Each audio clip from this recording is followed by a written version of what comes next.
There.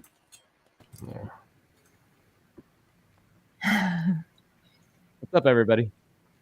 Hey, can you hear me? Exciting. The countdown makes me so nervous. It feels like let's go around and make sure we're checking out. It feels like sound. Like New Year. You Press the ball. It's very stressful.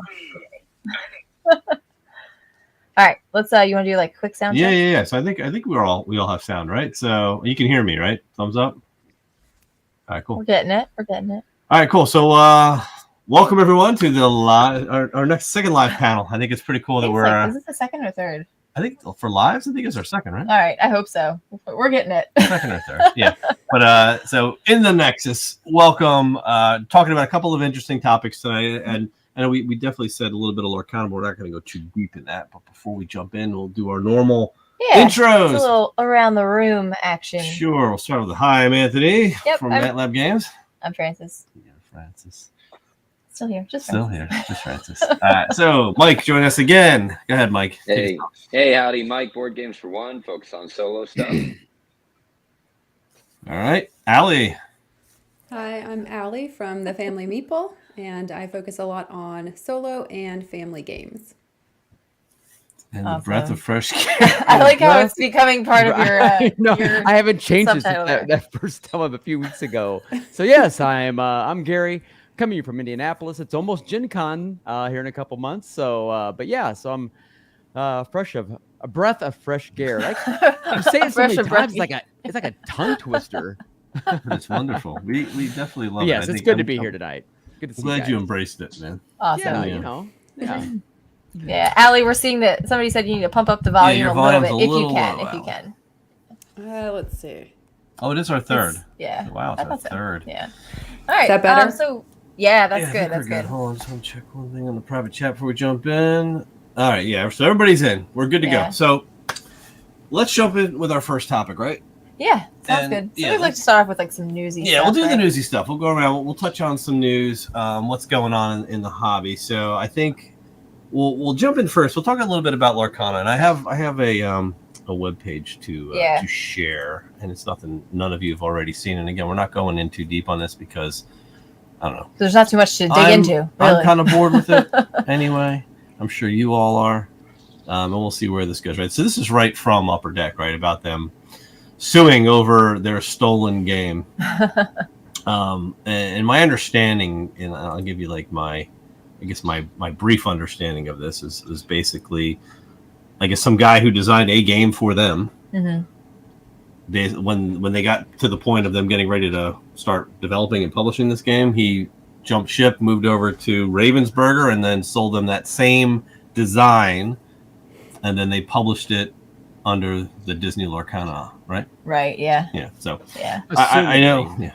Assumedly, yes. Yeah. Allegedly, that's what happened. Yeah. No, I know. I don't think there's a lot of people in our following, like even collectively, all of us, right, in our following, that really is into the whole collectible card game scene. Yeah. Which is probably why nobody cares a lick.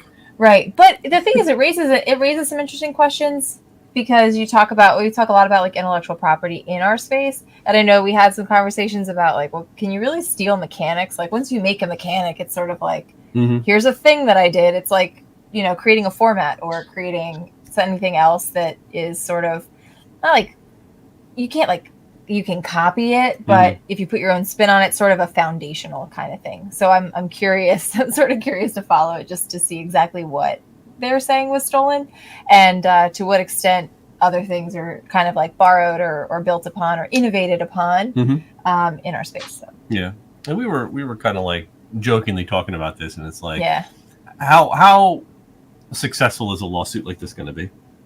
I guess because you see it all the time even in the music industry, right? If you got like a similar chord progression from multiple artists that are decades apart, you've got people suing people for songs that sound similar to songs, and there's only so many music chords, right? And if those chords are played in the same sort of pattern, it's like, oh, that sounds exactly like mine. But if you've got the same Magic the Gathering, hey, cards for resources, build a tableau, attack the other player, do damage, repeat.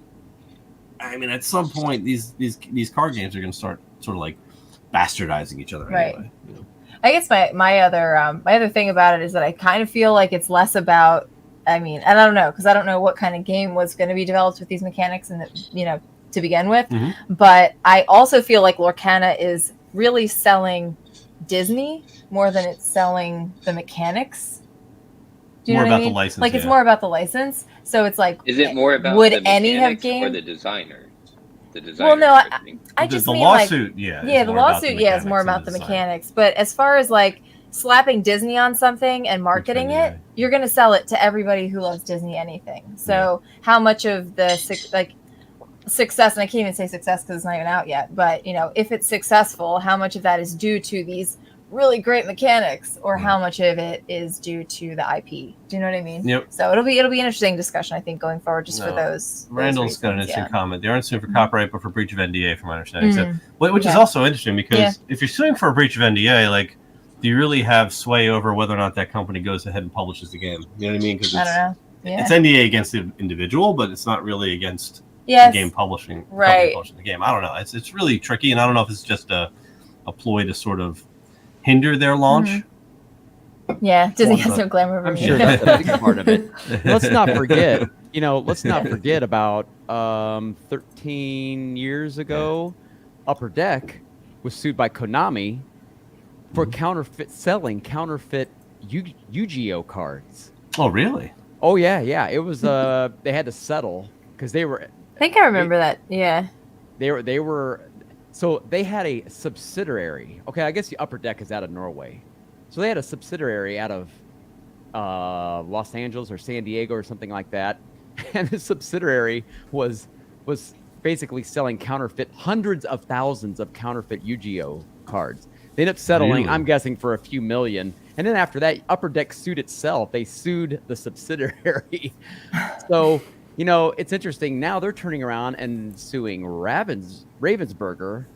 I don't know. Are you trying to recoup your money? I mean, how do you even prove this? The game isn't even out yet. You're allegedly saying this or this NDA. I mean, these guys steal from each other all the time. Yeah. Mechanics or whatever. So Upper Deck has a little bit of a history for sure. I mean, how many board games nowadays are essentially a combination of mechanics from other board games? Right.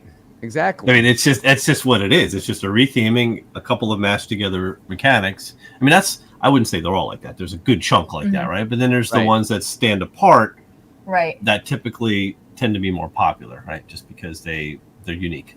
Yeah. I mean, if this is the case, and Reiner Knizia could be suing literally every designer. Hey, I've made 1,000 different games of 1,000 different mechanics, and you're taking some of my ideas, so I'm going to sue you. It's just, it'll be really interesting. I doubt this goes anywhere. I think you're right. I think some of this has to do with just delaying the launch. I'm guessing it's going to come out at Gen Con. If it does so well, yeah. I mean, you can play it now if you go to certain game stores. I think they have, set up so you can try it out. But I'm sure they haven't officially said it. But I'm sure the big reveal will be Gen Con. Yeah. They want to delay this thing, so. Yeah, so Randall's got some more goods on this.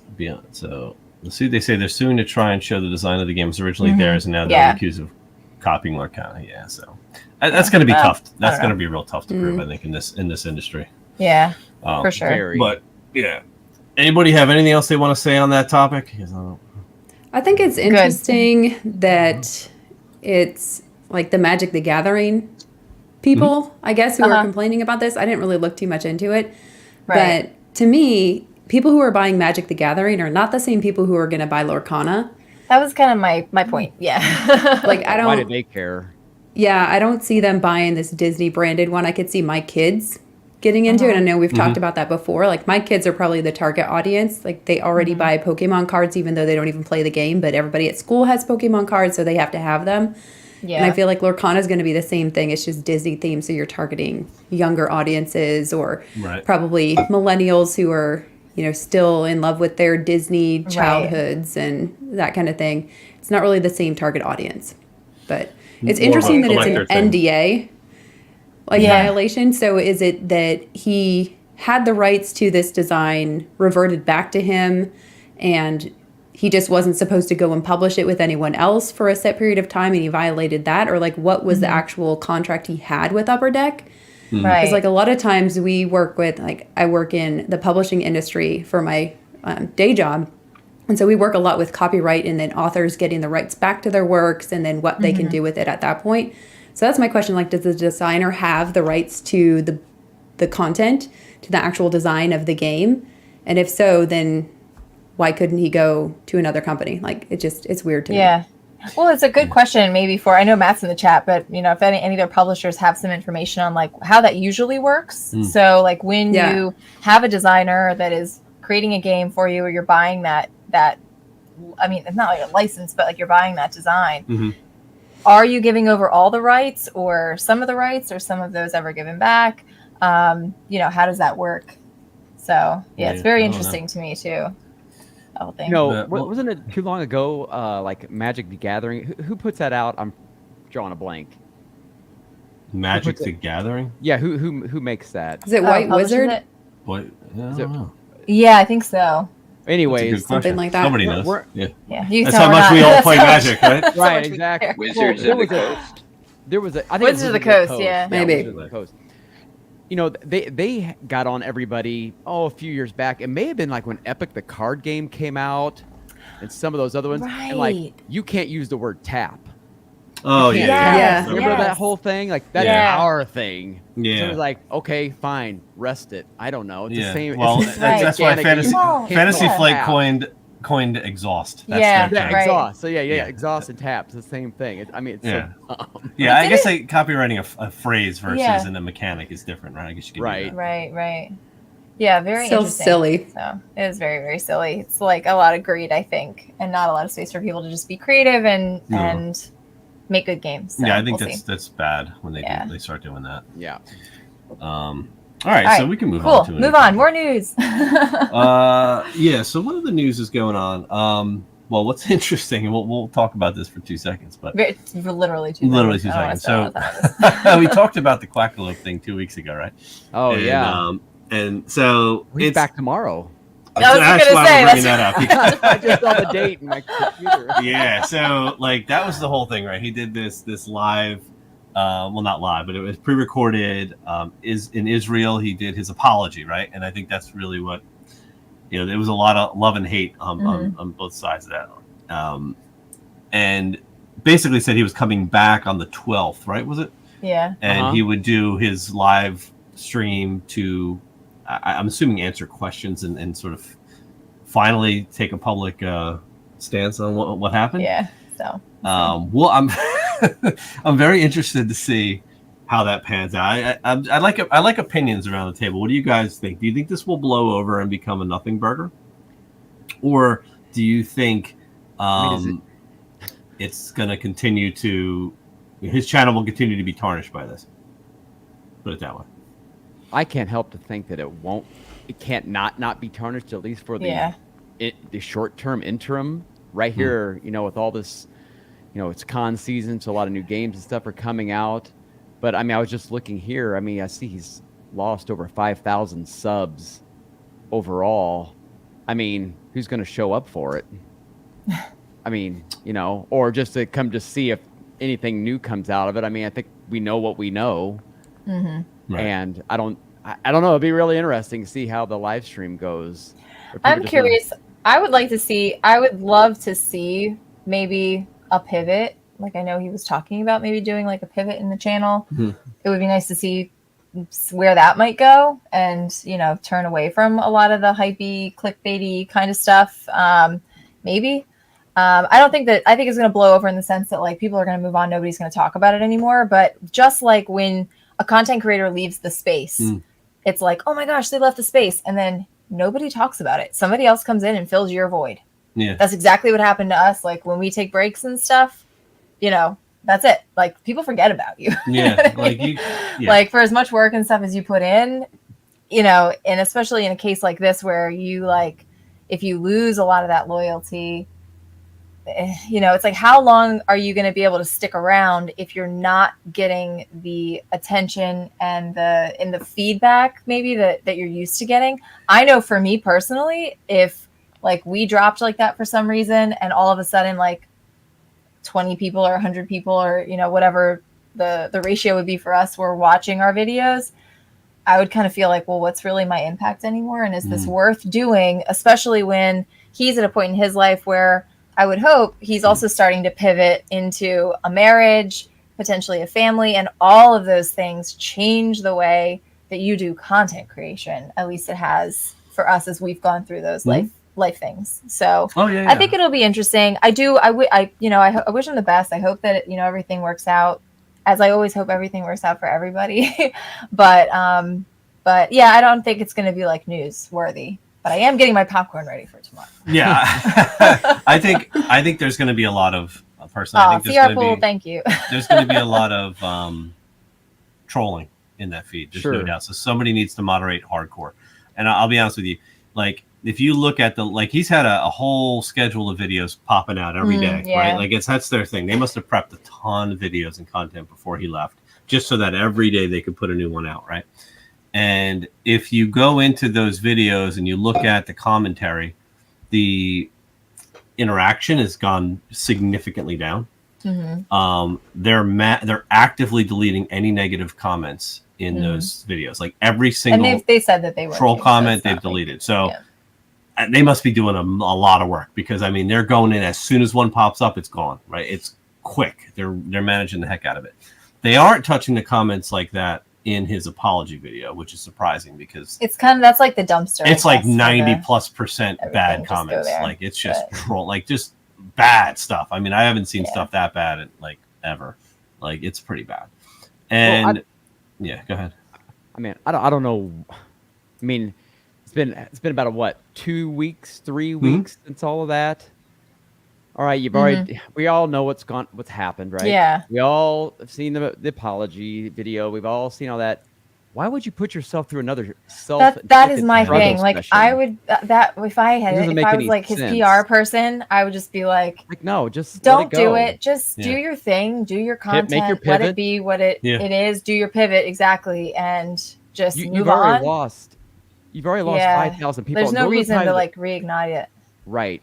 And those are probably the 5,000 people that were actively engaged in watching his videos, not the other 40-some thousand that just probably have no idea what's going on. So I don't know why you want to throw gas on your own fire you're burning on. Yeah. It doesn't make a lot of sense, but that's just I think he's crazy if he comes back and does a live stream, honestly. I think that's just going to reignite a lot more hate and probably get more people who haven't left yet to leave. Yeah, I think it's going to do more damage than good if he does a live stream. And you're more likely to say something you're going to regret. Yeah. Yep. Or not say enough. You're not going to say enough. You're never going to please the right people and all that kind of stuff. When we speak from experience, we've been through it, right? And it wasn't quite this bad. Like it wasn't this bad. It actually wasn't bad. Like ours was not nearly that bad.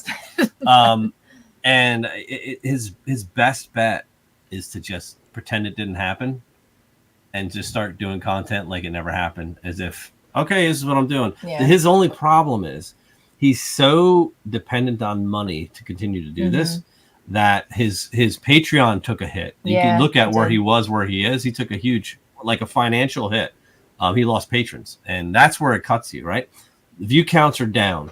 So his ad revenue is going to go down significantly, and it's not that good to begin with. So it's real. I'm just in general, like ad revenue, you have to be in the like nobody on YouTube. The 5 to 6 digits per video for it to be like lucrative, right? So that's going to be a hit.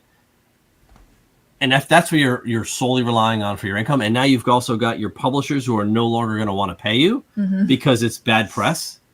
That's what I'm saying. I don't know how long it's going to be really tough to make ends meet doing this, and I think that's going to be the deciding factor here. Is if publishers continue to pay for content on that channel, he has a chance. If they don't, I don't think it's going to. He just can't physically stick around. I think you'll see. I think you'll see if that's what's happening, because he has 2 employees. I've heard Alex talk about that. He says he has 2 employees, and I'm sure they got to make some decent money. So I'm sure he was obviously bringing in some pretty good money with what he was charging for. So if 1 or 2 of those guys leave, the hurt is on. Oh yeah, they're going to have to let them go. They can't continue. Yeah, you can't sustain it. I think they've probably already. They'll see when the final month, when this month ends, right, and you see what kind of ad revenue comes in. If they have no more new contracts for content, or if content that was already pre-arranged is being pulled now, then I think we're going to see a shift here. But I think oh, go ahead. No, go ahead, Gary. I was going to say, I think the other rub there is kind of what Vanessa said there in her comment. That's what I was going to say too. It's like in my head. Legit. Well, so we'll see tomorrow, because there are people that just love that attention. Which is why we shouldn't spend any more time on it right now. I think that's about it. It's always fun to speculate, though. Yes.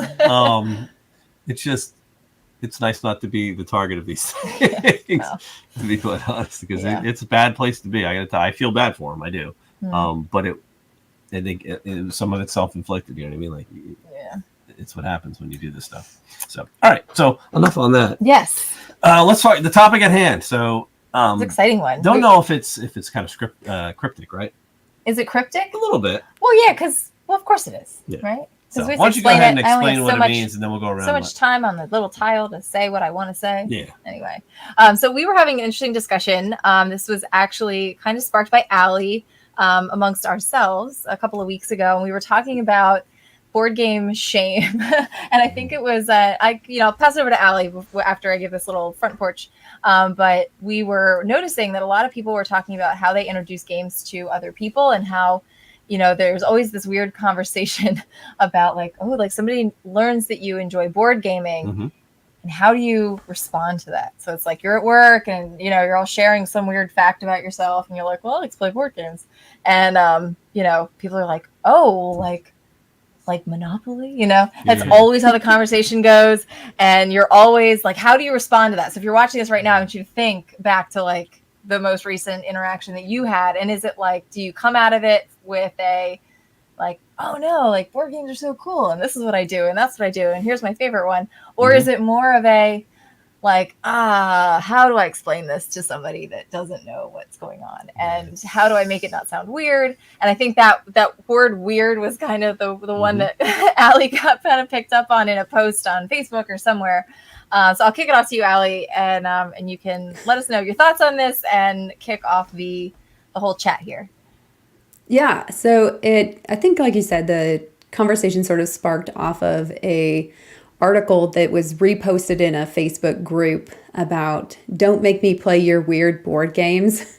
And so it was just it struck me as odd that we would describe these board games as weird. And there were conversations back and forth on this Facebook group about, well, they are weird if you've only played Monopoly or, categories or, big box games. And I still kind of stuck on that word weird, because in my experience, when I've introduced games to my friends or my family, I've never used the word weird. They've never used the word weird and been like, oh, that game's really weird. I can't believe you play that. Like, that's not the attitude I get when I introduce games. So I don't know if it's that we as gamers view it ourselves as being weird, and so that's like the vibe that we give off to people when we introduce it and be like, hey, I played this game, it's kind of weird, but you might like it, I like it.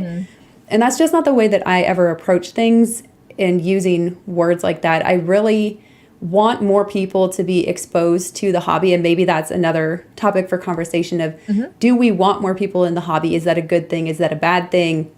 To me, it's a good thing in the sense of this isn't going to be a hobby for everyone.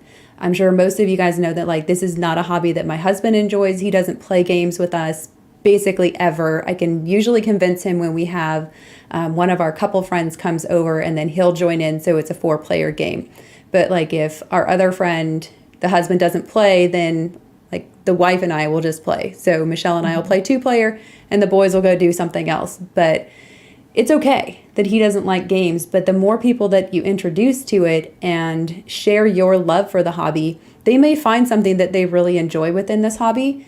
And not every game is going to be for everyone. So like, I'm not really into war games. I'm not really into like heavy area control games, but there's people that's the perfect game for them. And I don't think that's weird. It just, that's not my style of game. That's their style of game. And I'm glad that those games exist for them. And so that was just kind of my take of, do we say that this is weird to people and put that out there that, oh, well, I have this hobby, but it's kind of nerdy and kind of weird and you might not like it? Or do we put it out there of, do you remember playing games when you were a kid and how much fun you had with them? And there's been so much growth within this industry between like when I started playing games in probably the early 90s and now.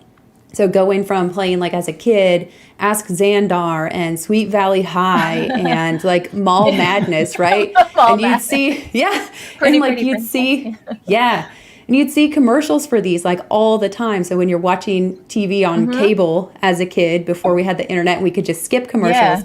You'd see these commercials all the time, like 13 Dead End Drive. And we just wanted all these cool games because they looked fun. And so, you know, we'd have some and then my friends would have the other ones and we'd go play at their house.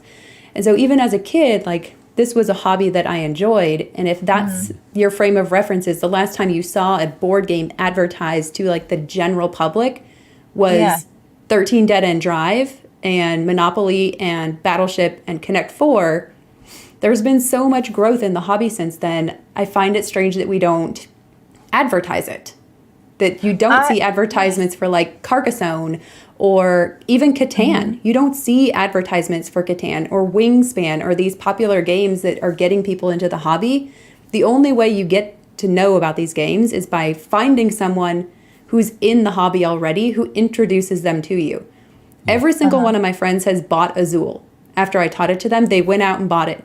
And it's at Target and it's at Walmart and it's at, you know, Barnes and Noble. You can find it. It's easy to find. But they don't know about it until they meet someone who already knows about it. So it's almost like a sense of gatekeeping that we're like, this is a weird hobby. Yeah.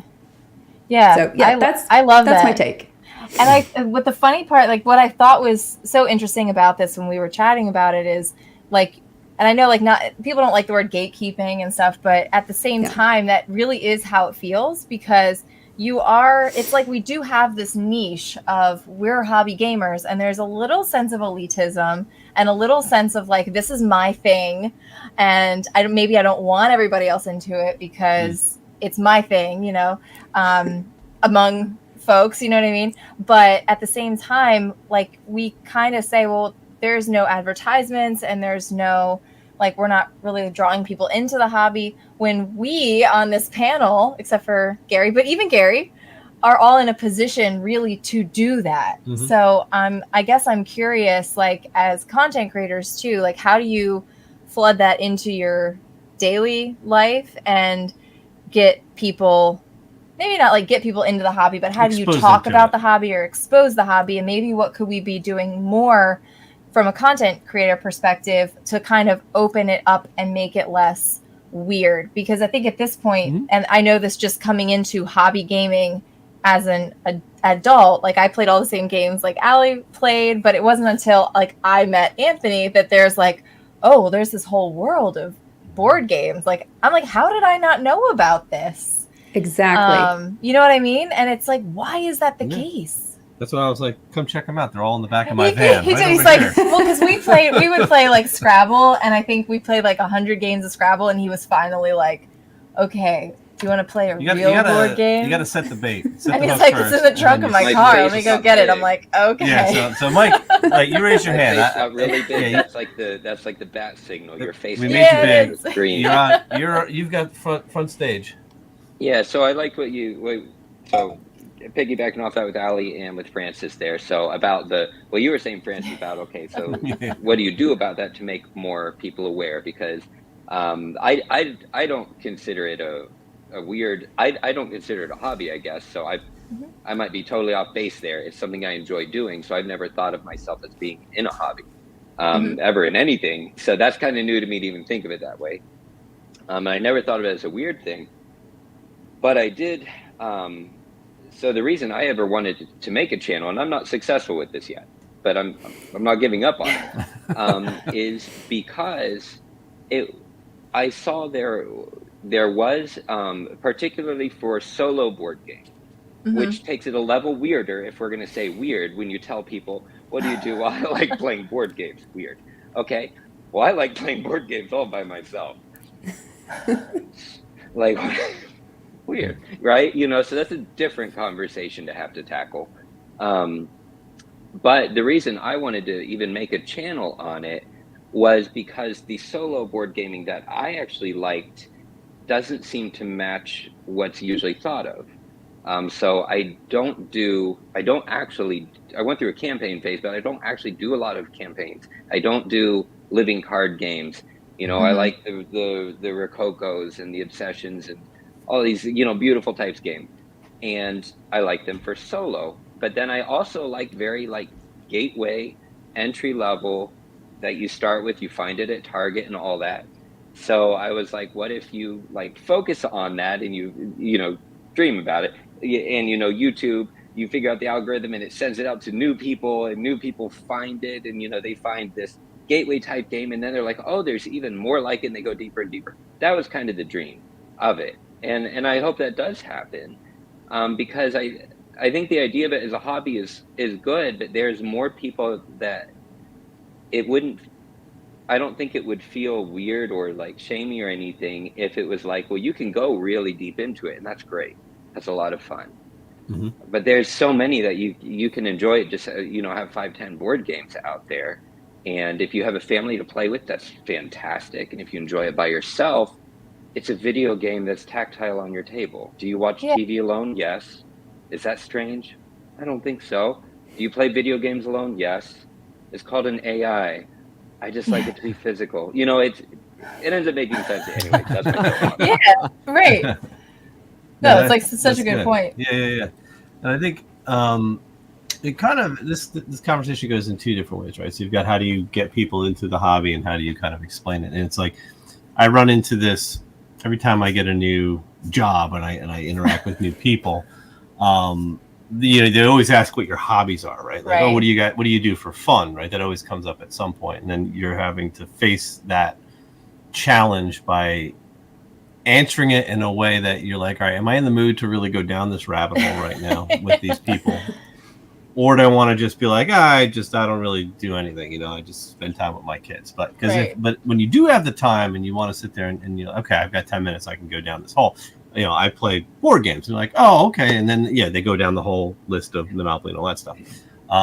If you're lucky, somebody's like, oh, like Catan, right? Because at least that one's a little more, has become more mainstream. Like, people know about it. They know it's unique. It's not part of this, the Milton Bradley offering at Target. It's kind of, I guess you could say, elevated, right? So at least you get that much, right? But then you start to explain it. And the first question I get is, what is your favorite game? Yes, and I think it's the worst question you could ever number 2, right? have to deal with, because I'm like, okay, my favorite game? All right, so...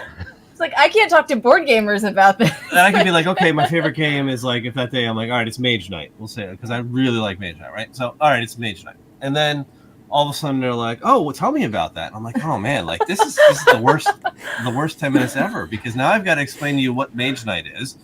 And then when you start talking about it, you've already lost them 2 minutes into this explanation. So I'm like, why are we going down this path? So you get that. But I fortunately, in my new job, it turns out that I discovered there were multiple couples at my job. And I have a job that has a lot of husband and wife pairs. And they are into board games. They're into actual D&D tabletop, RPG. And have dabbled in the board gaming. So we've had them over our house to play board games. And they had a wonderful time doing it. Who haven't had a lot of exposure to it. So every once in a while you do get lucky. But again, that whole breaking the ice and what you do, and I think it's where I say it's kind of the shame, because it's not the shame that I do it. It's a shame that I have a hard time explaining to people what I do and why I love it, right? Right. Well, and then it goes into I know for me, I always become the resident board game expert, everywhere. So then it becomes well, I have this 11-year-old niece. What should I get her? I want to get her a board game, know? And it's okay, let's do an inventory and figure out what she likes, all this kind of thing, which is, that's what we do on our channel. We enjoy doing it. That's why we do it on our channel, but it's also why we spend a lot of time doing it. So yeah, it's interesting. So I'm curious how you guys navigate that, and what your experience has been, and maybe how you go about tackling that first question of oh, you board game. What's your favorite game? How do you do it, Gare?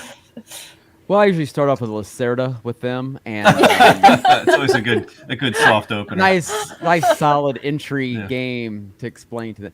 Yeah, for me, I think Well, I've had a lot of interesting hobbies. I mean, so when people get to know me, they're like, oh, okay, what's your new thing? I mean, I built an R2D2. So yes, you did. so, but what I've kind of done, because when I kind of got into the hobby and then I was doing stuff with Man vs. Meeple and stuff like that, I found like a lot of the people I will hang out with or like church friends or whatever it may be, most people like to do something when they get together, right? And so what I would start to do is just basically start bringing over something. Back then it was like code names. Okay, so once we're done playing the game of things or Pictionary, apples to apples, apples to apples. Hey, let's do this. And people are like, wait, what is this? So that's been kind of one of my icebreakers. I usually did icebreakers like with party games, but when other people just ask me what kind of hobbies, and I bring up board games, yeah, I mean, I try to keep it somewhat simple. I try to say, it's like, well, it depends if you like strategy or if you like to do like a role-playing type thing. I usually will kind of turn it back on them. Well, what kind of games do you like? So I know a game that might be kind of like Battleship or kind of like a Stratego or a Boggle or Yahtzee, right? I don't know. Yeah. I grew up playing Yahtzee and I find other people play Yahtzee or play euchre, right? Hey, let me show you this game that's kind of something like that, and it blows their mind. Pull out Dice Throne or, pull up, I don't know, any trick exactly. Tricking game you can think of, right? You pull that up and then show that something that's basic, and you get to show them. You give them that moment, or just explain something quickly. The easier it is for you to explain something quickly, like in what you were just talking about, Anthony. It's like if I ever get asked this question, can I explain this in 5 sentences? Right. It's almost like you're trying to pitch your game. So I just try to pick something very easy, and then if it piques their interest, okay, well, let's go to the next thing. Like what you just said, Francis. Like then you start realizing, whoa, there's this whole world. Oh yeah. Well, now I will admit, being here in Indianapolis, it's a little easier to talk about games because we only hold the biggest gaming convention, and it's massive. It takes up the whole town. The town loves when Gen Con comes to town because it brings in a lot of money. But it's like IndyCar racing, around here. But so that's what I'll do. I'll start to explain this whole big world to them. And if they really want to get into it, but that's usually how I start. I'll find something that they like. I'll turn it back on them. I found out, so they'll see that they're weird and I'm not so weird. I'm going to expound their world of if they like to play games and stuff. So that's usually kind of how I've learned how to do it. Because you're right. Early on, it was like, you like games like Monopoly or Risk or whatever, it's like, well, kind of, but it's a little bit more like strategies or maybe role playing or stuff like that. And if they like that kind of stuff, they'll keep asking a question. Then I would dig in more. So, well, I think we're fortunate in that I think pop culture in itself and entertainment has sort of introduced the world to dwarves and elves and orcs and all of that through Lord of the Rings, and you've got the whole superheroes have gone, big time, and sci-fi is popular now. Most fantasy and sci-fi are like the money makers now, honestly, like movie wise, like that's what people are drawn to. So the culture's sort of going towards that for an entertainment. So when you have to explain these games now, as opposed to 10 years ago, it's a lot easier in that, oh yeah, it's elves and dwarves. Oh, okay, I get it. It's like, oh, it's like D&D. I'm like, well, not really, but that's fine. Like, that works. Someone put in here in the chat, and I see Mike said or agreed, like co-ops. Like, I mean, Pandemic is the easy one. I've shown Horrified to a couple people, right? I mean, when I found I could play that at that that's time, a huge one. Yeah. With my, at that time, 12 and 7-year-old, and they got it, I'm kind of helping them through it. It's like, oh, wow, this is really cool. Oh, yeah, you have no idea how many other, I show other people that. I'll show you more games like this if you really want to get into this. And they're like, yeah, I like that. Show me something else. And then you'll find out who the people who are competitive. Okay, all right, you wanna beat each other up? Okay, I got something for you for that too. Yeah. Right. Yeah, I think the one thing that I guess always gets me, and even like Gary, as you're talking too, like we're all still thinking about it when we're introducing the hobby. I'm not hearing anybody here necessarily say that they jump in with like your actual favorite heavy game and getting excited about telling people about it in the hopes that they have the capacity to understand. And one of the things that I appreciated about Anthony, actually, when we started playing games, is that we went from Scrabble to the Gallerist. Like, or actually, we went to viticulture first, but we did viticulture, and then I think like the next day we played Gallerist. So it was like, it wasn't a, hey, I don't think you can hand, and I that's where I catch myself sometimes too when I'm talking to people, is like, I'll try to explain to them like a lighter game.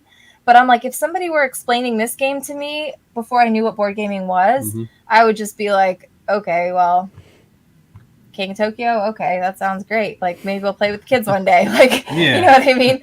But if you came in, go ahead, Mike. Oh no, I had a cool thing. So I introduced someone just 2 weeks ago. You know, they've never played anything outside of maybe Monopoly, but he's a chemistry professor, and as I've gotten to know him. I bought my father's work for like $50. Now this is not I wouldn't call it an entry game, right? It's a big old box. And I never it's not solo, so I'm not used to teaching something I've never played or whatever. But I just kind of got to know him a little bit and feel him out. And I actually brought it up, and I was like, we worked out at the gym a couple times, and I was like, you know what? I think you would really enjoy trying this. Have you ever played, any games or anything like that?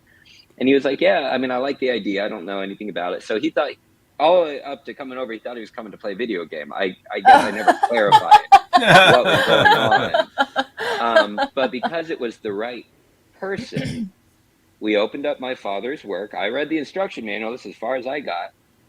We learned it together, but because it was the right person, that was the appropriate introductory game. I have not had a funner multiplayer experience in my life. Oh, wow. That's awesome. That was the funnest. I have a 2-hour endurance at the most. We went 4 hours. It was 4 hours, and I wasn't back. He loved the whole thing. We played through the entire campaign. And, but that was a weird way to introduce that. Usually I would not do that.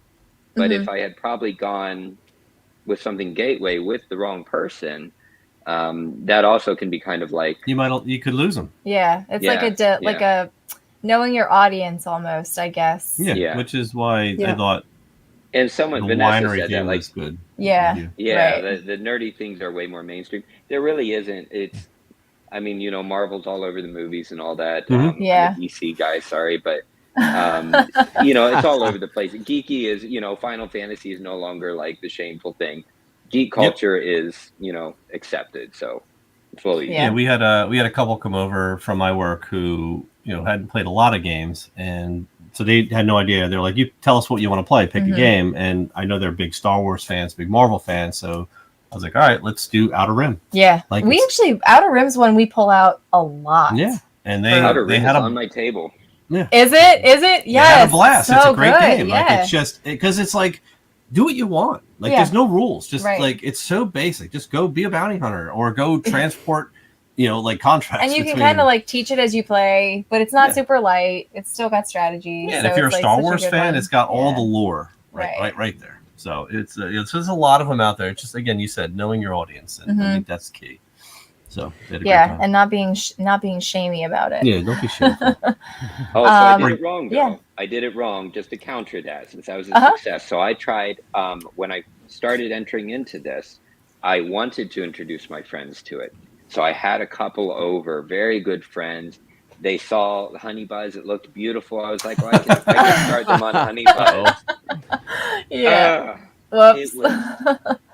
I almost ruined them for life. Oh, wow. Because of that. And I've been repairing damage ever since. I'm still not out of the weeds. So, be careful. You do have to be careful. The damage is real. It's done. Yeah, because they could cut it off and be like, I'm done with these types of games. I'm never doing this again. Yeah. It's so, I think we've all done that to some extent. It's so easy. And you learn the first time. It's so easy. You just think, because we've been doing it for a while, and you think it's like an easy concept just to pick up. It's like meta thinking isn't usually what, I mean, you can have really smart people, critical thinking, but sometimes that meta thing that is a lot in a lot of hobby games until you've actually seen it play out, you know, and you didn't like it destroyed you and you just hated it and whatever, you know. But yeah, it's so and some of the gateway games can do that, right? Yeah. And it's easy to like you see them, you're losing them, like Right. Yeah. You can lose them halfway through the rules explanation. They're already checked out. You're like, oh boy, this isn't gonna happen now. You're already getting ready to start packing it back up again. Like, I think that like as far as gateways go, I always look for things that are like either co-op if you know you're playing with a group that's going to enjoy that, or something like, and a lot of people don't like these, but games that are very like multiplayer solo, where like you're just kind of all doing the same thing and comparing at the end, but not interacting too much, because I think that's where we lose people. If we lose people at all, it's like, well, I don't want to play this game anymore because I'm already losing. Like, don't half the way through or don't something. try to teach root or vast to a new group of people.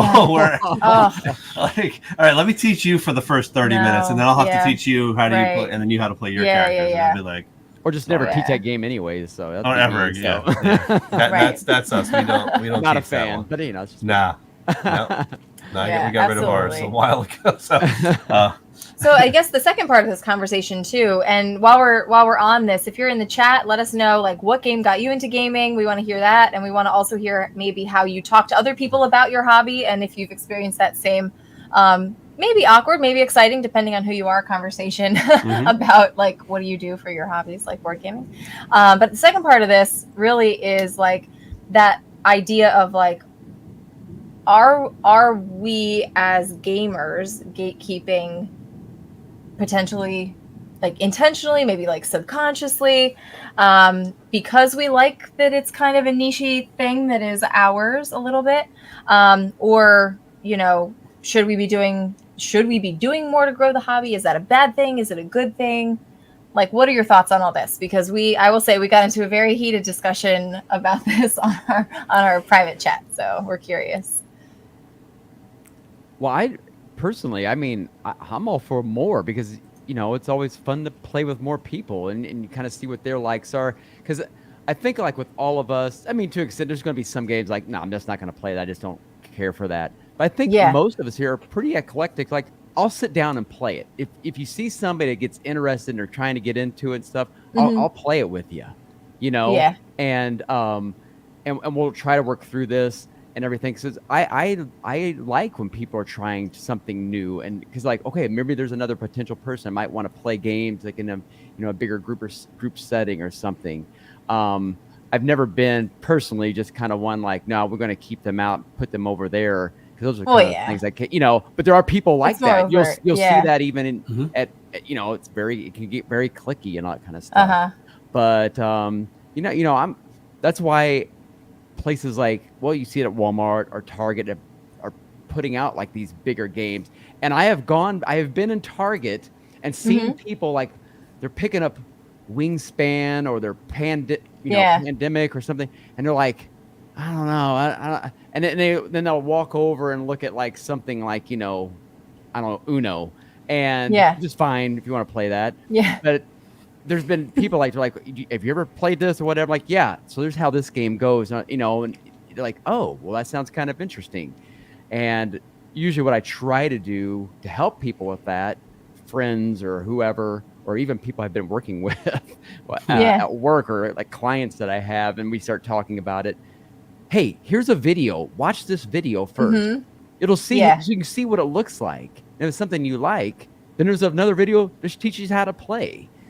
You know, I think some people just get scared of like, I don't know, I got to sit down and read these rules, and I don't know what I'm doing. So it's so nice. That's where there's such a positive on that board game creation side. Hey, there's somebody who'll show you what it looks like. There's somebody who'll show you how to play the game. There's even a video watching people play the game, so you can actually see what it looks like. And times like 300. Right. Everybody's showing you how to play this game. Pick one. What do you want? I'll send you to Ant Lab and Mike and Allie and, you know, Brandon, all those guys.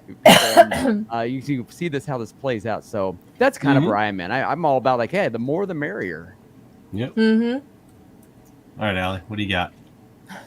Oh, well, I just buy games for people. Like, there you go. There you go. Like you will have this now. Yeah, if they have a birthday, or particularly for kids, when my kids go to birthday parties, I will always get some sort of game. So, I mean, we've probably given like 8 copies of Outfoxed to families, and we've given several copies of like Dragomino to families. We give away Sleeping Queens. All of the games from Grandpa Beck's are ones that we gift. So these games that are better than Candyland, right, for kids, that actually teach some sort of like skill to kids. Like Outfox is a fantastic deduction game. So it teaches them logic and deduction, and it's cooperative. So that's great for kids too, because you don't have that competition going on. But yeah, I tend to just gift games to people, and have had people say that they like that because they don't know what to pick. And then knowing who you're buying for, you can find something that you're like, I think they'll really like this one. This is at the level that they are at. So that's a lot of what I'll do. But yeah. And then people ask about my games quite a bit. I used to have all of my games up in our office, and so I'd have like this giant wall of all these games behind me every time we'd have like video chats at work, and so people would ask me about them because they'd see this giant wall of games, and that I've moved them now, so they don't see that anymore, but that's a conversation starter. I think you've got the most effective strategy for sure. Just buy people more games, and then they've got no choice. Buy it for them. You're in. That's it. You know, I've never, well, you kind of just said there, I've never had anybody come over and see my place or visiting and like, what's all that? You know, because nobody does that to your shelf of books. I mean, right? Yeah. Other your library. Let's see what weird things they're reading. You know, no one's gonna. Let's see what weird games they're playing. Yeah, they're like, wait, what's that? You know, and talk about a conversation starter. You know, when we were selling our house and people would walk through, anybody would come through our basement, whether it's inspectors or realtors or anything, and they would see our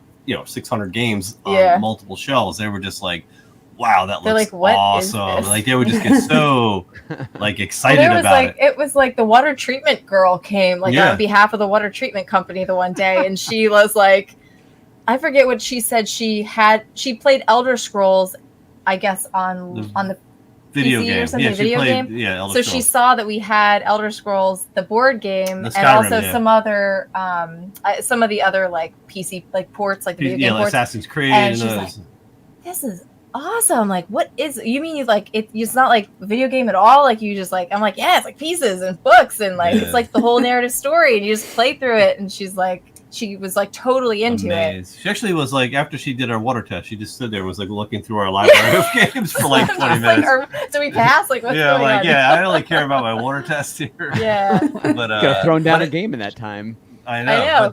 But they all gravitate to it when they see it because it's like a candy store. They're just like, what is this? This amazing. I wanted to. They look good now. Like the games now, they look good on the shelf, and it's enticing. And you're like, ooh, what is this? What is this? I've never heard of this before. Right. I wanted to touch on. Brad had a comment in here, Led Bretter, up here about. He wishes that Target or like the stores would have like demo days. And I was about to mention this because this is like one of my other dreams, like in content creation, or I guess you don't even have to be a content creator. Like I would just love to go to Walmart or Target or like somewhere like that and like sit in the aisle with a table and just like start playing a game and just like have that be a thing. Like have people come by and just be like, what are you doing? Because you see that at game stores, but like how many times did you go into a game store before you really started playing board games as a hobby? You don't. You don't. Exactly. So how else do you, like you do, like we just see people staring at all those games at Target. I think it would be shame. It'd have to be more on the part of the publisher to set up a booth and a demo, right? Because because it's just like Nintendo. So if you're a publisher and you're looking for somebody to do that, well, you'd have to let us know. One at every store. You would have to. Yeah, I've even been in the game stores and they've got stuff set up right there, but there's nobody there to show you. It's just sitting there. Like, even I'll walk in, like, I have no idea what this game is. And game stores do not do a good job. They do a terrible job of like selling their product. They just don't. Like, it's like, all right, there it all is. Go ahead. Because and I think it's such like people just know that it's there. They know what they want. They come and they get it. Like, there is no, like, think about Carl's store is great. We go to Gameskeep in Westchester. That's like our store, and he's great. He gets the stuff in that we need to get in. But when we go in there, like, it's just people coming in to pick up the thing that they want or to kind of browse, and that's it. And he's got sort of a room off to the side where some people are painting like minis. And we have to dig through piles of unboxed boxes of games that he just like stacks. And he's just like, there it is. Go look for it. And I'm like, oh man. And he's like, and then but he knows what he has, because I'll be like, hey, do you have this? He goes, oh yeah, it's right over there. I'm like, I would have never found that, like, ever, if you didn't tell me, because it's still in its box, like the shipping box. It's crazy. But so like, there's definitely room for that for sure. We are running over an hour, so I think let's spend the next like our final leg now. I think we the final leg. So we'll pivot. I think everybody go around. I like when we talk about games. Yeah. Let's talk. What are we talking about? I don't even know if we have. I'm sure we could pull a game up. So let's start with Mike. Mike, let's hear. Are we just doing what we played? Yeah, what you played recently, something that stood out, and why. All right. So this was actually hard because I've played some really good ones. So I finally broke down and I tried Final Girl Series 2 because I was a little more comfortable with that theme. But I'm not going to talk about that because everybody talks about it. Everybody knows what it is. It's a good game. It's fun. Okay, moving on. I did. Do you find it before you move on? I do want to talk about it for 1 second. Do you find it overly complicated and swingy because of the dice rolling? It is complicated. I have not played enough to say. I would say it's not intro by any means. Play Hostage Negotiator to get introduced. It's like Hostage Negotiator on steroids. On steroids, yeah, 100%. Especially with the alien one, because it's a puzzle. So I like that. It's got there's that Euro-y thing where now it's not just beat the enemy. It's here's a puzzle. The only way to beat the enemy is get into this airlock thing and do this and that, but you have to collect all this in order to be able to do that. You're gonna die. And swingy, I haven't played enough to know, but all I know is I was like, this is fun. This is not a introductory experience by any means. Okay. Yeah. But cool.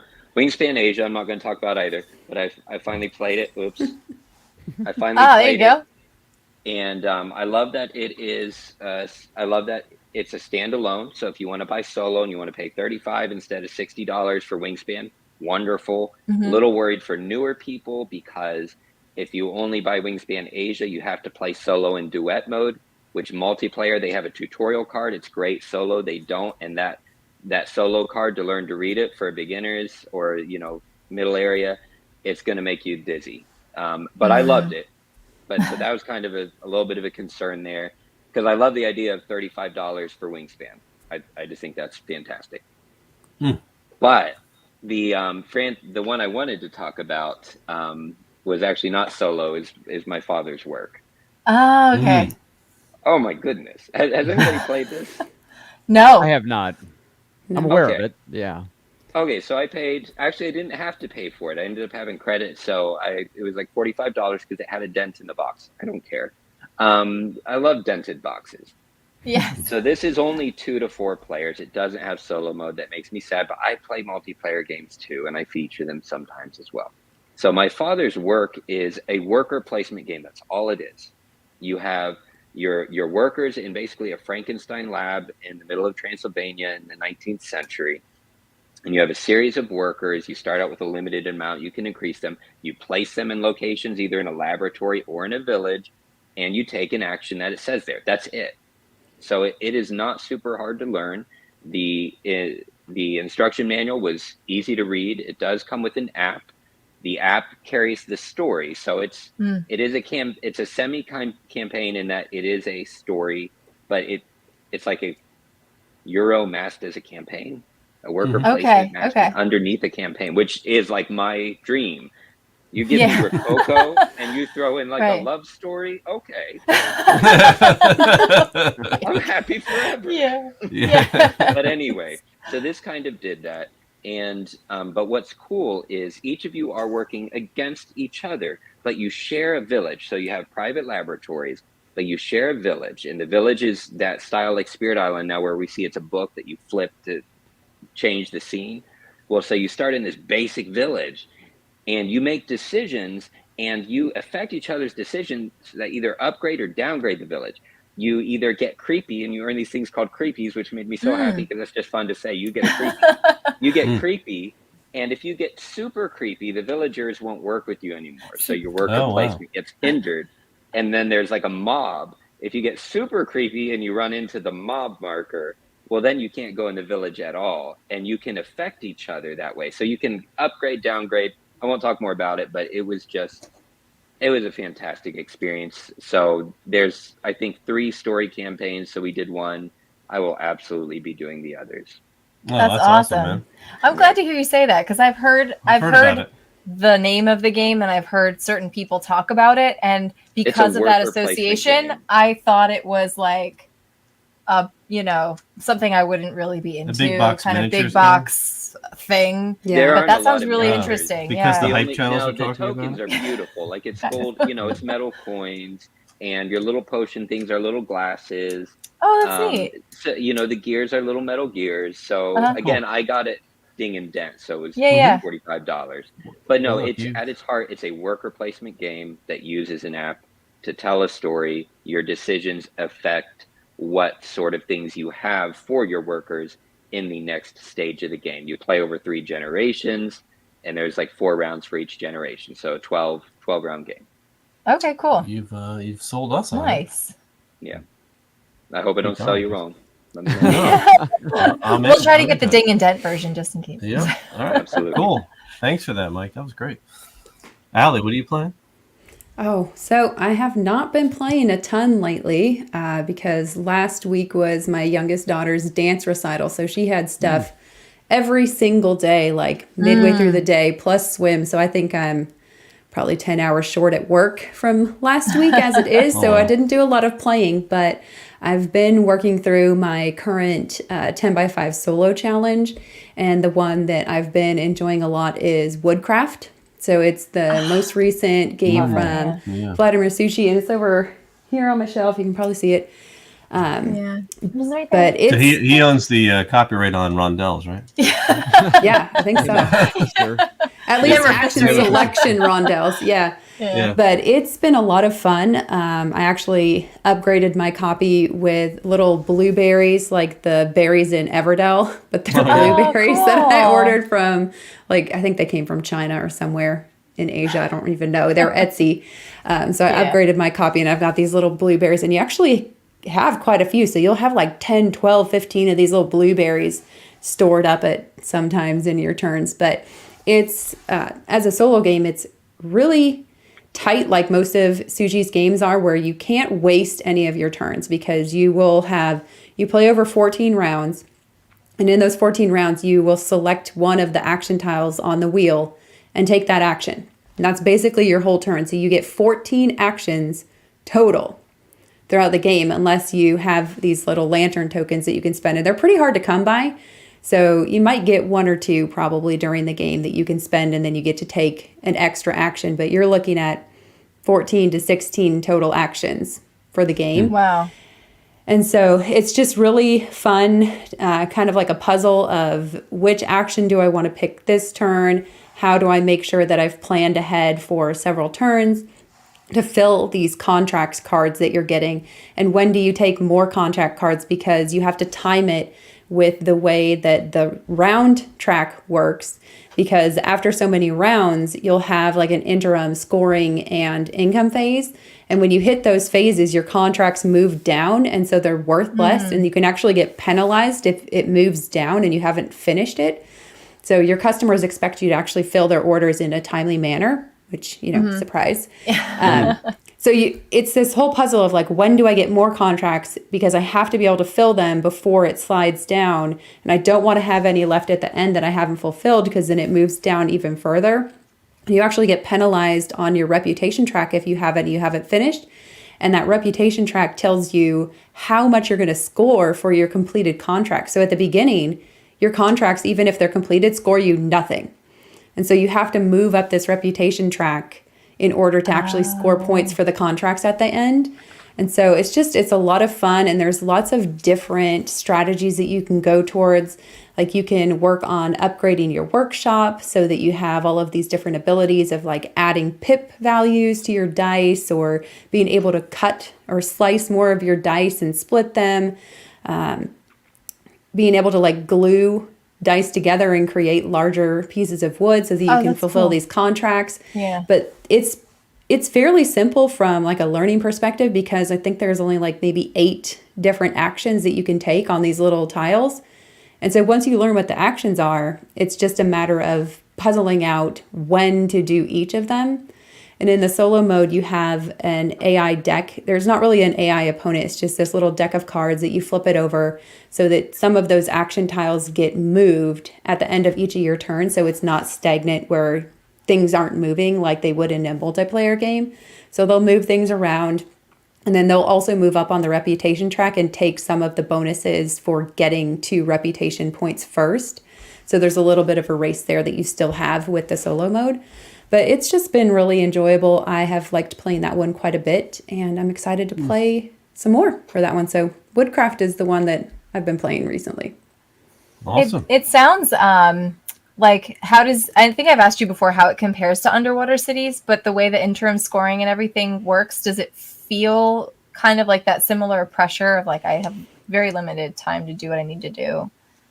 You definitely have limited time. I've found that Underwater Cities was more about like, what cards do I have and which actions can I actually take to maximize the amount of things that I can do, and then how do I build this out as quickly as possible so that my income phase is like I'm really getting a lot. I don't feel that same pressure of like trying to bump it up to get income right away when you hit those income phases for Woodcraft. It's a lot more about planning out, what dice do I need? How can I best get the pip values on the dice that are on my contracts? Because you'll have contracts where it's like, this one needs 3 of the brown dice and it needs to be these 3 values. And so you're constantly looking at your board saying, okay, I only have 2 brown dice. How do I get more, or how do I split these so that I can get the pip values that I want? Yeah. So it's much more kind of strategic, like tactical in that way, more so than I think Underwater Cities. Underwater Cities, because you have the card draws, right? It's a lot more like, okay, what can I do with what I have and best utilize it? But you have all of your contracts like when you start the game. So you get dealt all these contracts and you pick the ones that you're going to keep. So you know right at the beginning what you're working towards. Right. And then you can see the contracts that are out on the board that are available if you want to get more contracts throughout the game. And you'll still kind of know like what you're working towards. And so you might take a contract that uses a lot of green dice because you have a good engine for creating green dice or increasing the value of your green dice. So it feels different than Underwater Cities to me. It feels different than honestly all of his other games. It's similar to Praga in the sense that you're taking your action, you're selecting an action from the wheel and then it moves forward. But it works different than Praga in pretty much every other way. So they're all different. I like them all. We have it. We've had it for months now, and we still have not played it. But we did play. We played Messina, and it was like we liked it, but I don't like Messina as much as I enjoyed Underwater Cities, and I wasn't sure how like Woodcraft would compare, and we ended up getting them both around the same time. Maybe the theme Messina's a little. Messina's like a drier, darker theme, and it's more about the action selection on the wheel. It's highly strategic in its own right. I think it's just the theme for me that was like. Yeah. Have you played not Praga? that I didn't like it, but I've not. Okay. So yeah, because it's more similar to Praga in the way that you're selecting the actions off of the wheel. And so there's benefits to taking actions that people have not taken. And it's the same way in Woodcraft. So if there's an action tile that hasn't been chosen for a while, it'll start becoming more enticing. So this wheel the saw blade moves as you're moving these tiles around. And so it'll uncover bonuses. So now a tile that nobody's taken for a while maybe gets you an extra blueberry plus I always like that mechanic, like a glue token or something. And so That's cool. It's interesting in that way, but they're very different. You can kind of see his fingerprint across all of his games, but they're very distinct, and I think you'll like I like that. I appreciate some more than others. But yeah. Cool. It's not like Messina. Awesome. Okay. Well, yeah, we've had it actually set up on the table and read the rules and just never played it. So. Yep. Oh yeah, get it Something played. is always kind of. Had to make way for the work. It's always work that has to get in the way. All right, Gary, what magical game are you playing right now? Well, there's always something. And what's going on with this poster behind you too? Yeah, you all play some really weird games. Oh no, okay. So this is a movie that came out a couple months ago called Nefarious. It's put on by the guy who wrote it. It was Steve Dace. He's on The Blaze, and it just went to streaming this past week. I think you can only rent it right now, and then I think you can buy physical copies here soon. It's one of the best movies you'll see all year long. It's a Sean Patrick Flannery.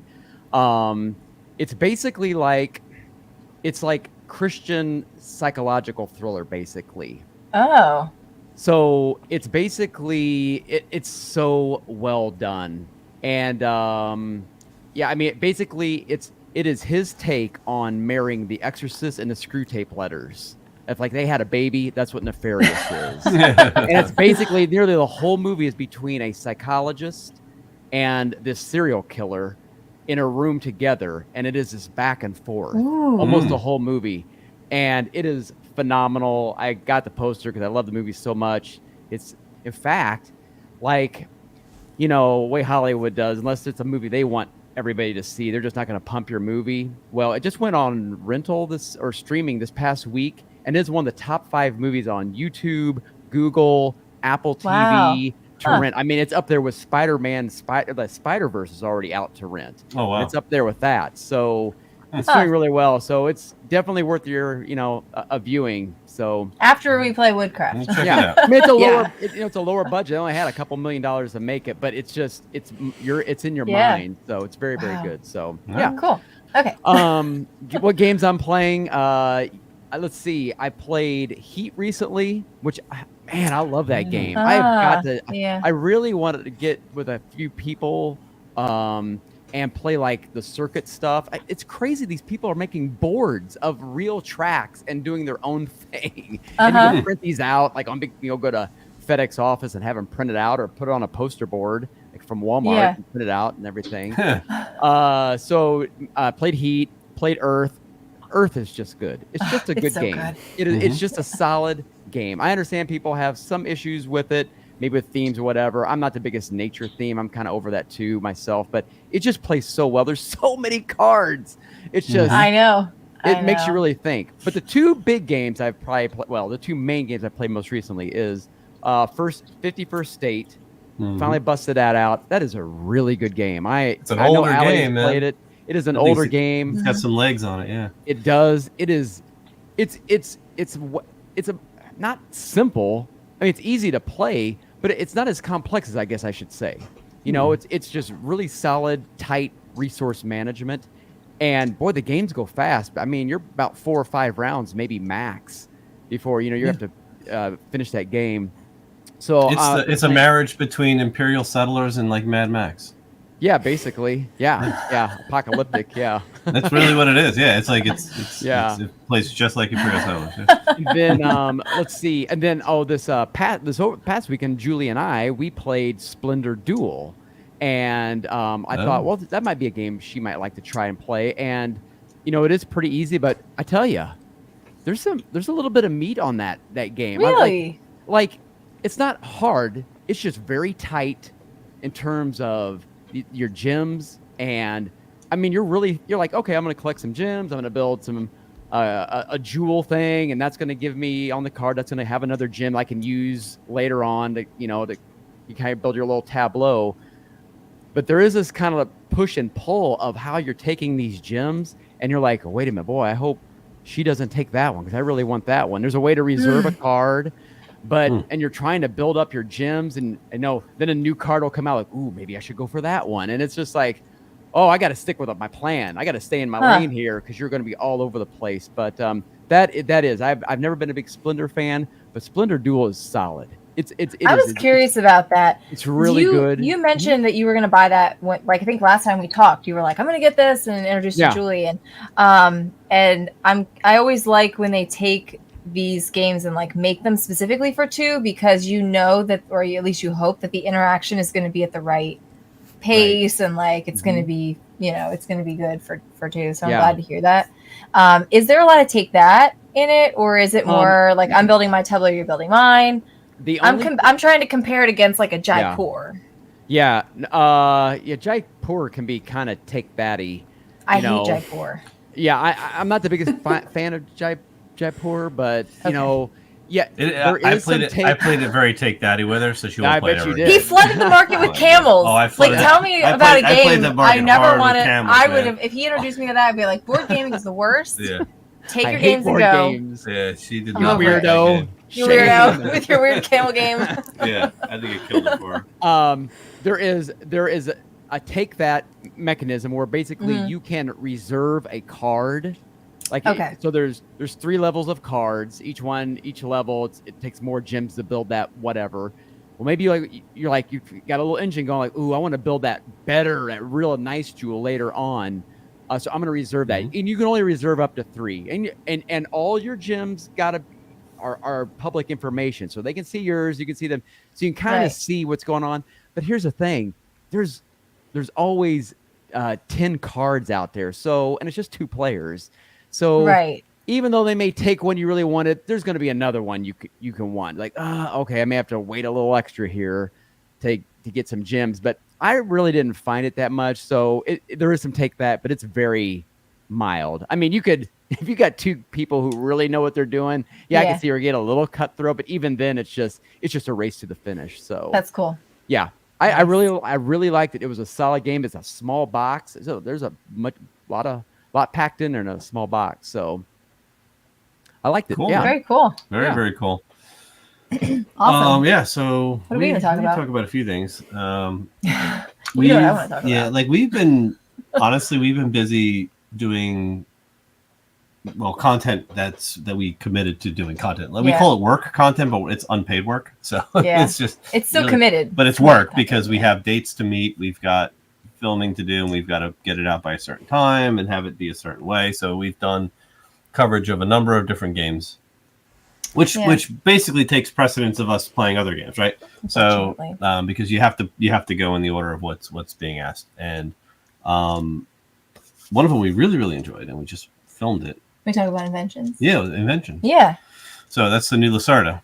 Yes. And wow, man, this thing took so long to learn how to play, only because it. Really? I mean, it did. And here's the thing, right? Like if you have somebody else teach you, I don't think it would be complex to understand, but working through it completely blind, just with like the rule book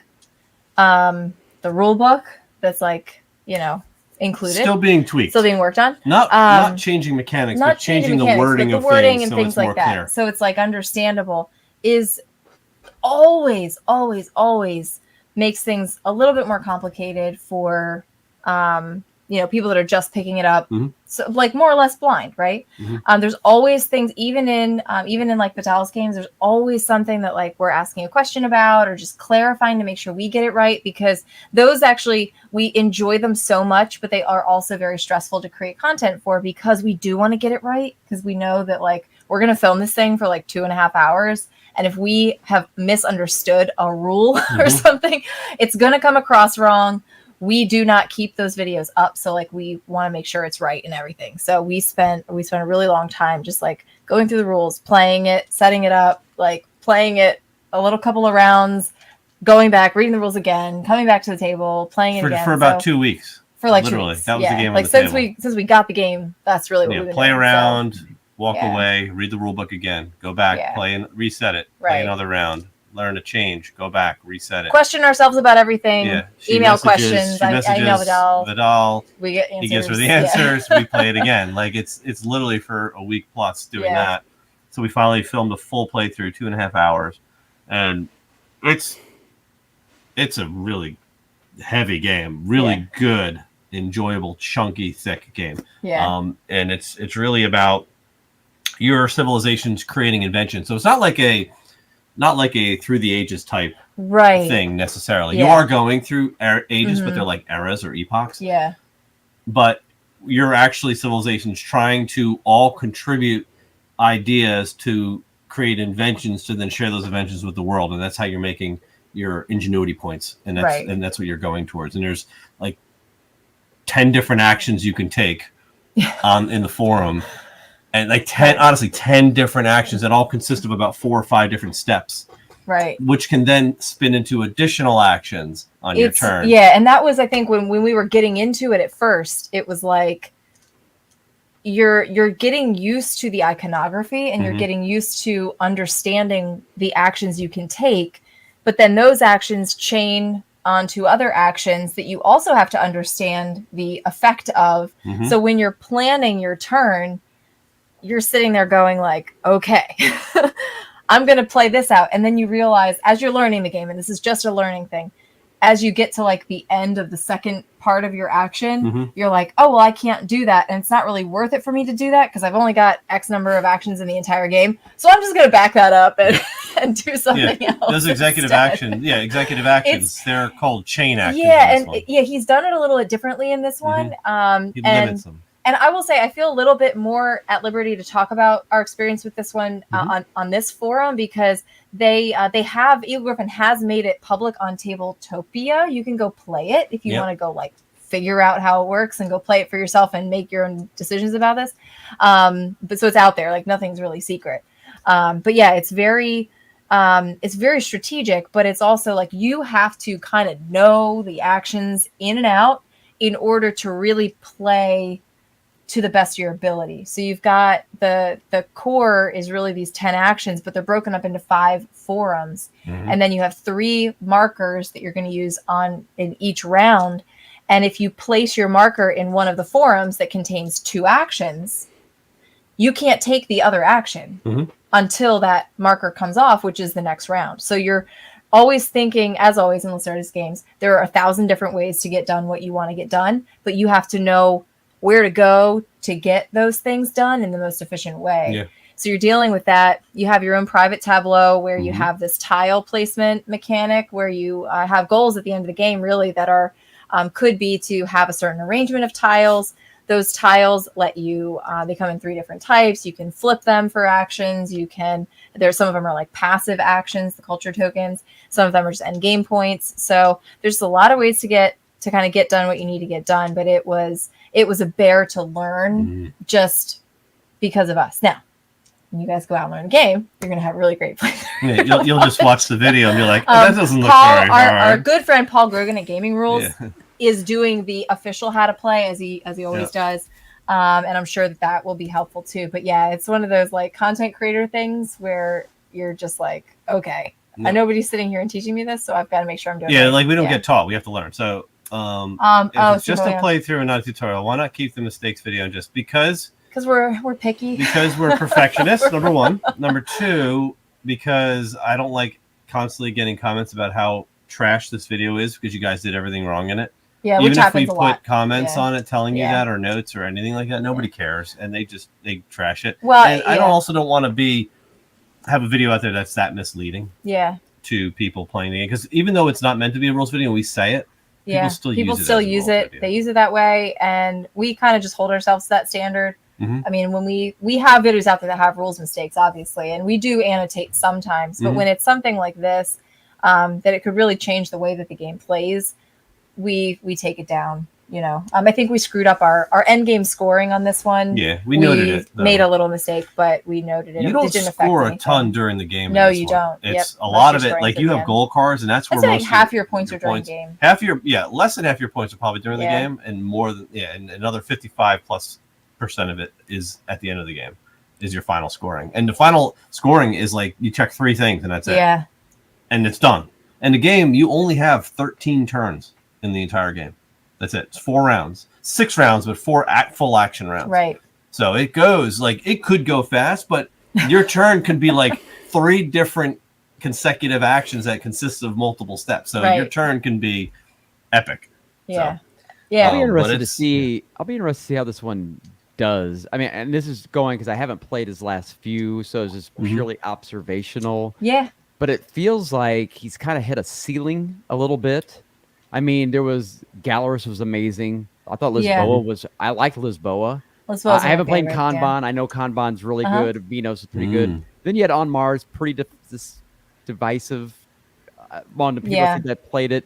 Weather Machine, I don't even hear about it anymore. It'll be interesting to see how this one does. There was one, I'm missing one.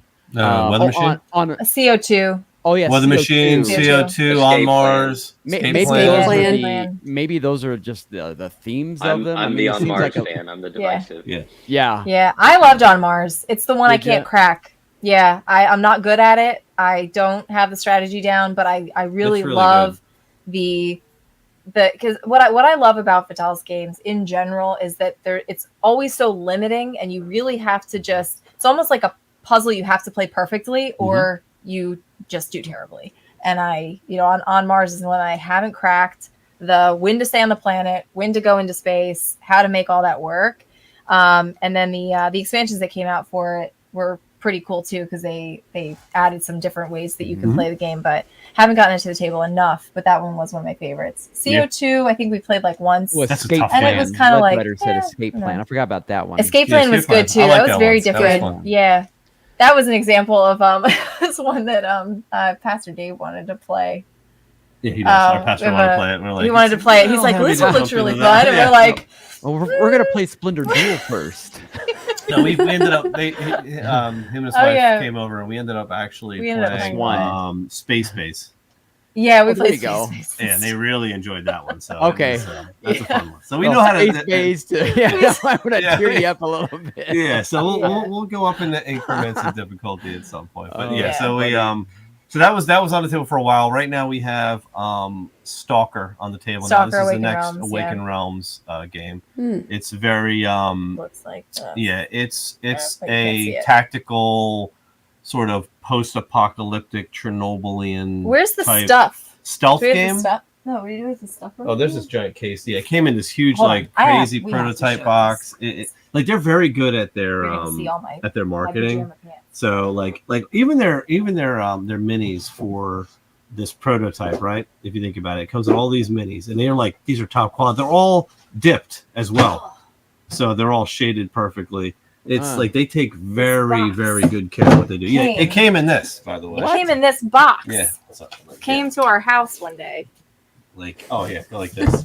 Like this is how it came shipped. Yeah. Wow. And prototype. Where's all the stuff? Is it inside of it? I think it's inside. You got to see what came in this thing. It's kind of ridiculous. A big knife. No. Who was it that did that? Not a sword. It wasn't a sword. We didn't get a sword. We did not get a sword. But it did come with, because it's about Chernobyl, it did come with an authentic World War II gas mask. That's awesome. It's like so extra. Hey, you might need that on the East Coast, I hear. That's what that's what I said. We had that smog the other day. I'm like, where's that mask? Yeah. Canadians and their fires. Yeah. It's like a whole bunch of crap. So this was like their big promo case that came. So in any case, that's what's on the table now. So we got to do that one. So we haven't played a lot of stuff, but we did play Heat. We played Heat. Yeah. So there you go. We were able to. We found a copy at our game store. One of the hundreds in our pool. So we are still making time for some. Yeah, so some of our games on the side. But we had our the game store owner hold it for us. So when it came in, he got 3 copies. That's how low the volume of shipping is on that game still.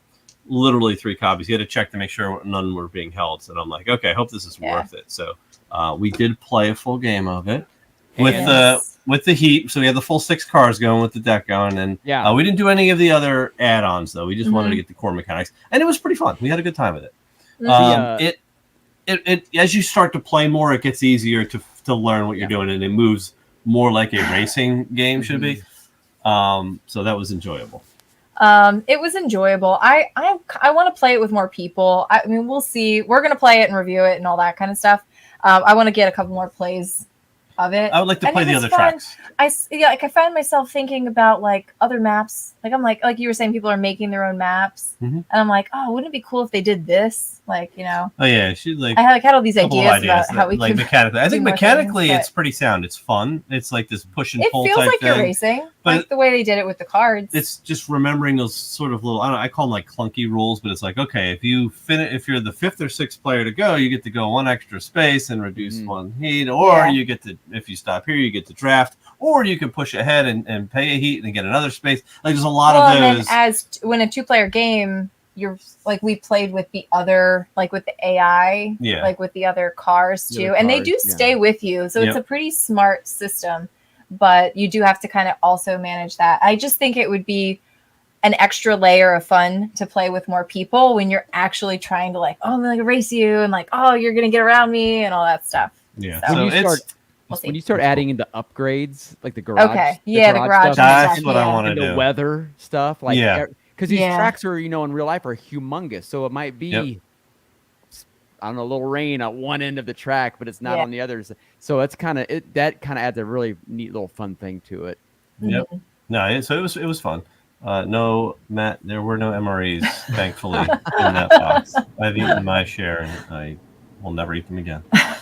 So, all right, but that's where we're at. So I think that that wraps us up. We're at at the 1:30 mark. I think we're good to call it. So, is there anything else anybody wants to bring up before we close this show for the night? Oh, just real quick. Conventions. I think wasn't Origins this past week? Was it? It came and go. When is it next week? Okay. Yeah. I was like, wow, that would have. So Mike can report back. Yes, you can report back on that. We'd love to get a full report from you on the next panel, man. Yeah, absolutely. I'll be running into Matthew. Actually, we're gonna have a good time. Oh, nice. Yeah, cool. Yeah, I think we're not doing Origins. We're not doing Gen Con. Still with the babies. But next month we're going to the Level Up. We are going to Level Up next month. So where's that at? It's Level Up Retreat. It's in Stamford, Connecticut, which is about 3 hours from us. Mm-hmm. So it's close. Like it's a day close trip. Enough. Yeah. So we'll be there, which was exciting because we were like, oh, we'll do a little trip. Yep. So it'll be the first convention other than PAX that we've gone to in a couple of years. Well, and probably not. I wouldn't even call it like a convention, probably, because it's more of like a hang. A couple hundred people playing games, really. So yeah, if you guys are interested, we're bringing the kids, and we're gonna kind of take turns going down to the game room and. Yeah. So this is dangerous in my brain. So you've got this wonderful panel of all of us here, and you're going to different conventions, and my brain is always in stories. So this is a terrible idea, but. You've got like little. It's like a news network with your little, reporters. Yes, that's exactly it. That's exactly it. Cover each one of them. And yes, Matthew, we do have a special photo shoot planned for it. Oh, that's awesome. Mike's on assignment. I'm on assignment. I'm totally running with it. I love it. Awesome, guys. Well, look, great panel. Thank you all for joining us. Really great conversation. We'll have another one of these probably in 2 weeks. We're trying to do every 2 weeks. We're going to do them. And we'll see you all then. Thank you. Have a good night. All right. We'll see you. Y'all have a good night.